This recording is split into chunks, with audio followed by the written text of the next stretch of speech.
Hello and welcome to the Heat Check Miami Herald show. I'm David Wilson. I'm joined, as always, on the other line from the bowels of the Kaseya Center. It's Anthony Chang, our Heat beat writer here at the Herald. Anthony, what's going on? What's up, David? I feel like every time I do it from the arena, it's either like during a long winning streak or some type of bad losing streak. And here we are, four straight losses. 4 straight losses for the Heat. A tough one tonight. They kind of felt like they had a real chance to get a win against probably the best team in the league. Led in the third quarter, right? Did they ever lead in the fourth? I know they're down one. I don't believe. I don't think they ever led in the fourth. No. But obviously, that game was within reach for the Heat and ended up fading down the stretch. In the fourth quarter, like we said, 4 straight losses, a winnable game against a really good team tonight that they couldn't pull out. What was the mood there in the locker room and around the team right now? It's been such a strange, I don't know, 2.5 months for the Heat where they had these great winning streaks now, and now a couple really bad losing streaks for them in the last couple months here. Yeah, I think it's frustration. Because really, I mean, the Wizards' loss is inexcusable, and they played terrible in that game, and they lost to probably the worst team in the NBA. The hottest team in the league. At home. 2-game winning streak for them after that one. Yeah, match season long for them. They're on a roll. But the other 3 games against Dallas on the road, against OKC on the road, against Denver at home tonight, they haven't played terrible. They played okay. Like they've held a lead. I think they held a lead in the fourth quarter, or at least in the second half, and the 2 road games. And tonight, they entered the fourth quarter down by 1. Their defense was playing really well against a really good Denver offense. Jokic finished with 12 points on 8 shot attempts. It was such a weird. It was a weird game. It just doesn't happen. The one thing I've they've played the Nuggets a lot here over the past 9 months or so, and the Heat's defense does a good job against Denver. Yeah. They really do, and against Jokic too. Like Bam does. Bam is one of the best defenders in the NBA, and he really goes up against Jokic and makes it tough on him. The problem is the Heat's offense has no answer for Denver's length. For the way Denver kind of forces teams into those mid-range shots and takes away threes, it just really bogs down the Heat's offense. Today they finished with 88 points. It's not good enough. I mean, the defense was very good, but it doesn't matter when you're only scoring 88 points in today's NBA. They put up 21 3-point attempts. You're just not going to beat Denver, even on a bad offensive night for them. You still lose by double digits because the Heat's offense just was awful tonight. And that's been a season-long thing. They're bottom 10 in the NBA again. We've talked about it a lot on this podcast this season. But tonight was one of their worst performances of the year. Yeah, not a great Jimmy game. Only 2 free throw attempts for him. That you basically look at that column after most games and get the whole story on his performance. Not a single player on the team hit more than 1 3-pointer. Season low 5 3-point makes. Yeah, tonight. I would guess 21's got to be pretty close to the season low in attempts. It matches the season low. Yeah.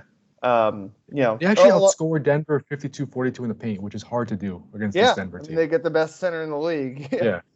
And Aaron Gordon. Who's one of the best around the rim guys in the league too. So, I mean, it's weird. Defensively, it was, like you said, kind of like a perfect Heat game in a lot of ways. You hold Denver to 100 points. Like, scoring's been down a little bit over the last couple Not much more you can do than that against this team. But a lot of the things that I think we when we talk optimistically about the Heat and what they can do to kind of be in that top tier, offensively, they get the defensive stuff tonight, but basically everything we like about what this team's potential is offensively, none of that showed up tonight, right? You didn't get a good Jimmy game. Yeah. The 3-point shooting was just non-existent, and we've talked a lot about the depth of this team in the last couple of weeks. Didn't really get very much from the bench at all. Caleb was okay, I guess, but Jaime Jaquez nothing great. Jaime didn't make a field goal until the second half. Just kind of a blah performance across the board. Which for this Heat team, like the thing you would like about them is that they have so many like just not stars, right? But guys who you figure maybe one guy gets hot, right? And they didn't get any of that tonight. Bam was good. I guess that was about it. Bam was fine. But defense, he Yeah. was great. Offense, he was okay. Yeah. 17 points to 7 to 15 shooting is okay. I think it starts with Bam and Jimmy. I really do. Obviously. One of my takeaways today, like during this 4-game skid, if without Herro, you need those guys to probably at least score 40 points combined for 40 points. And they haven't done that. I mean, they both really struggled offensively during these 4 straight losses. I have it here. They're averaging 41.6 points per game on 50% shooting from the field this season. Over this 4-game stretch, they've averaged 31 points per game combined on 42% shooting from the field.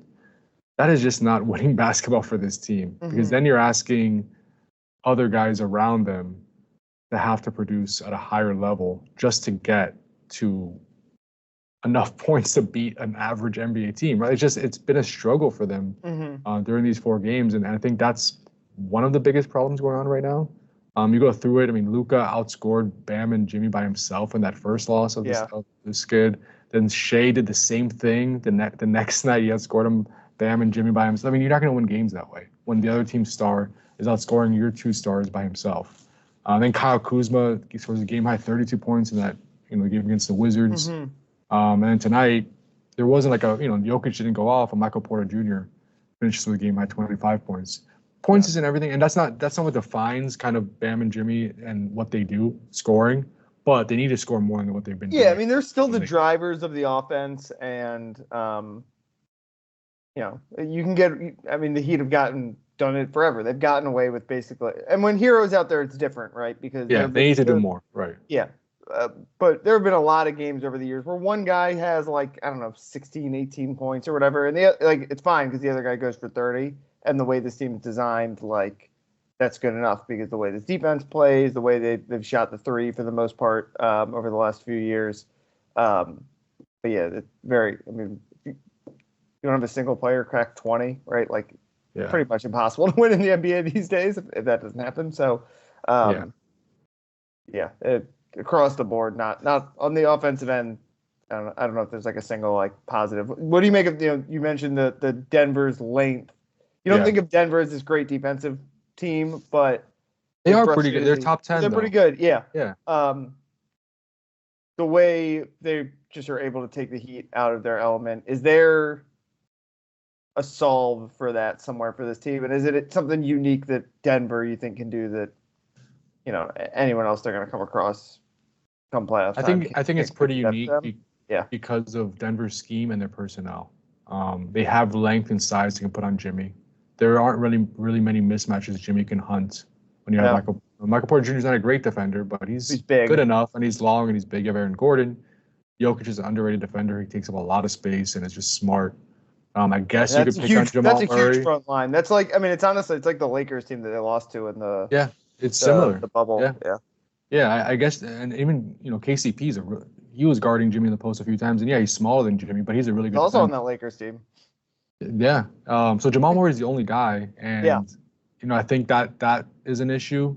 And then just their scheme. I mean, they're one of the best at taking away 3-point attempts. That's what they do. It's not just tonight against the Heat. It was a little more exaggerated against the Heat tonight when they only took 21, but that's kind of what Denver does. Yeah. They force you into those mid-range looks. I don't know. I think in the first half or so, they took 9 or 10 long twos. I don't know exactly what they finished with right now, but there were a lot of mid-range shots tonight just because of that's what was there. So Denver has a really smart scheme. They execute it well. They have the personnel. And, I mean, it's a whatever, what is it, an 8-9 game sample size now over the last 2 seasons. I know. And it definitely bothers Miami. It's a bummer we haven't gotten really to see Tyler Herro against them because you talk about the mid range is it would help. That's what's there. That it would change. He obviously is not a guy who's theoretically not a guy who's very well equipped to deal with a really lanky team like that. But if the mid range is what's there, he kind of thrives in that area. So, he would. Chances are we're not going to get to see it because the odds just are that the Heat aren't going to make the finals. But it would be, it's possible. But it would be interesting to see how Tyler Herro would maybe change things.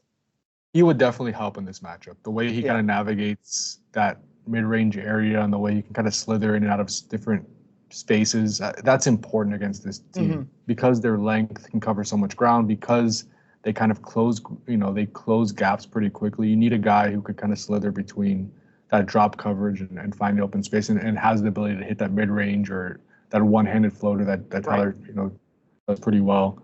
So yeah, would they have won the finals with Tyler Herro last season?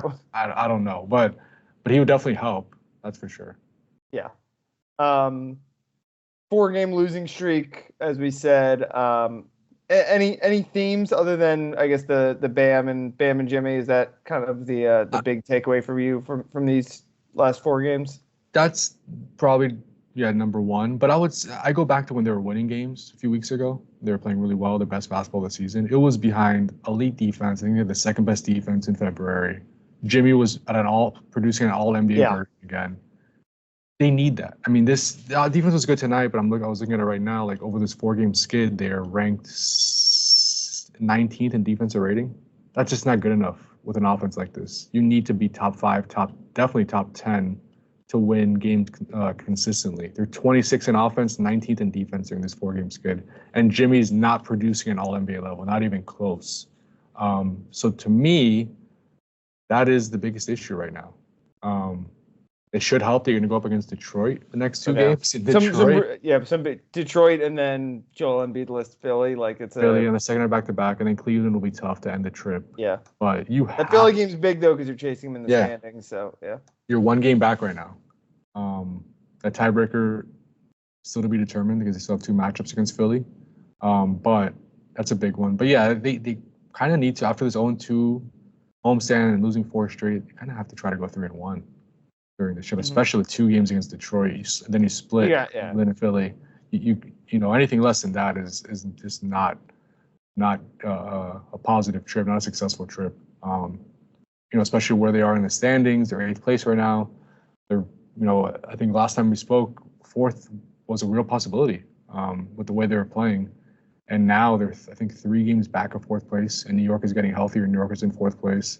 So now 4th kind of looks like it's slipping away. 5th is still, I think, 2.5. Orlando keeps winning. They're 2.5 games ahead of the Heat. So these teams are gaining ground and building a cushion between themselves and the Heat. And as 17 games left, the play-in is again a very real possibility, which is crazy. It's just crazy.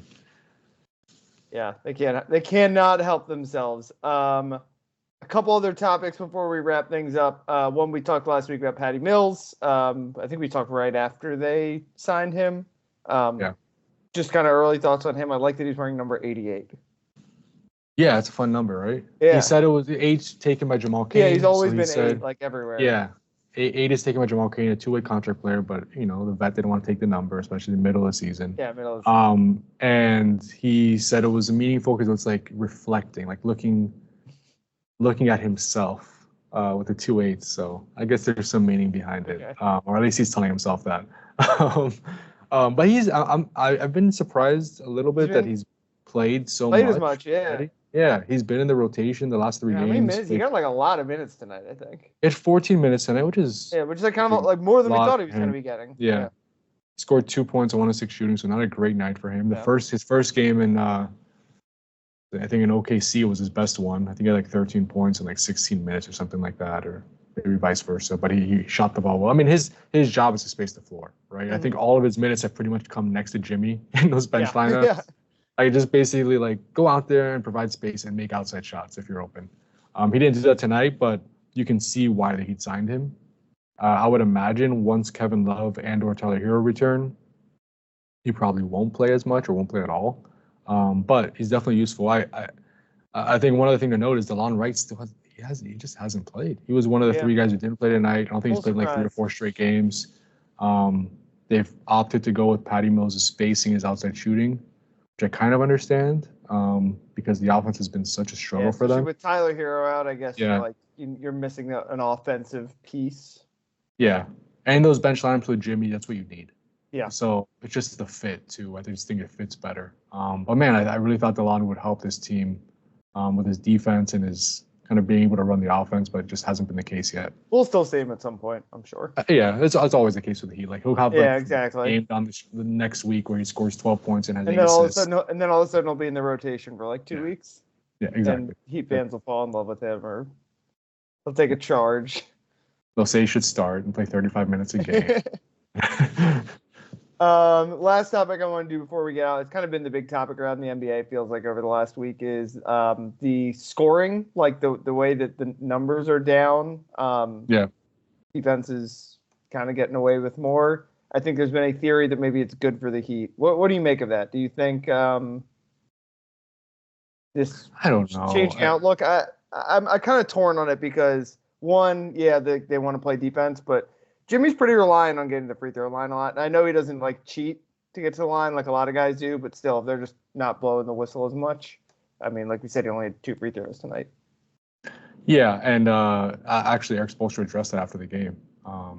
Somebody asked him, a reporter asked him about Jimmy's lack of free throws recently. He got 2 tonight, and he's averaging 4 free throw attempts per game during the losing streak, which is obviously well below what he averages for the season. And Spo kind of said like he does feel like there's been maybe a little bit of a change or an emphasis not to call as many fouls or let more contact go, and there might need to be an adjustment made by Jimmy to kind of not go for the foul but kind of go to score. What do you think Jimmy will do? I mean, Jimmy like he's not like he's James Harden. He's not James Harden. He's not Trae Young. He's not. No, he's not lunging into guys. No, and I mean, I'm not gonna say Eric Spoelstra was wrong. He obviously knows way more basketball than both of us, but I don't see it as much with Jimmy. Like I don't see like missed calls as much with him. I think it's more just he's missing jump shots. He's not hitting his threes like he was for the first 5 months of the season. He's shooting like 12% on threes during the losing streak, which helped him score, an extra 5-6 points a game probably when he was making those threes. And he's not really getting inside as much to draw those fouls. So I don't know. I don't know if I would point to that as the reason for Jimmy's like dip in free throw attempts, but it is interesting to monitor because it's been a league-wide thing. Yeah. It's a small sample still so far, so I want to continue, like I said, to monitor it. But we'll see how it affects things on the stretch of the season. All right, you got anything else before we get out of here? No, I'm really excited for 4 days in Detroit. It should be fun. Yeah, gonna get some pizza, right? They're known for pizza there. I kind of like that pizza, actually. It is good pizza, and I feel bad. I shouldn't criticize Detroit. Detroit's a fine city, but 4 days there will be, get to know it a little bit more than usual. 4 days in March. It could be nice. I have no idea if it's gonna. Actually, be the weather's not terrible. I was gonna say we're at that point of the year where it's actually start kind of getting nice turning. in the Midwest. Yeah. Spring is near. All right, it is past midnight, so we will wrap things up there. Follow Anthony on Twitter at Anthony_Chang. Follow me on Twitter at DBWilson2. We'll be back next week. So what do we got? We said we got the 2 Detroit games and then Philly. What day of the week is that's? Is it the Sunday game? Monday. Sunday, Monday, and then Cleveland on Wednesday. All right, so we'll come back. Yeah, another Wednesday game. So we'll figure it out. We'll be back sometime next week. Very important stretch for this team. Yes. They gotta stack some wins here, or suddenly the play-in starts to look a lot more likely for this team. So thanks again for listening. We will talk to you guys next week.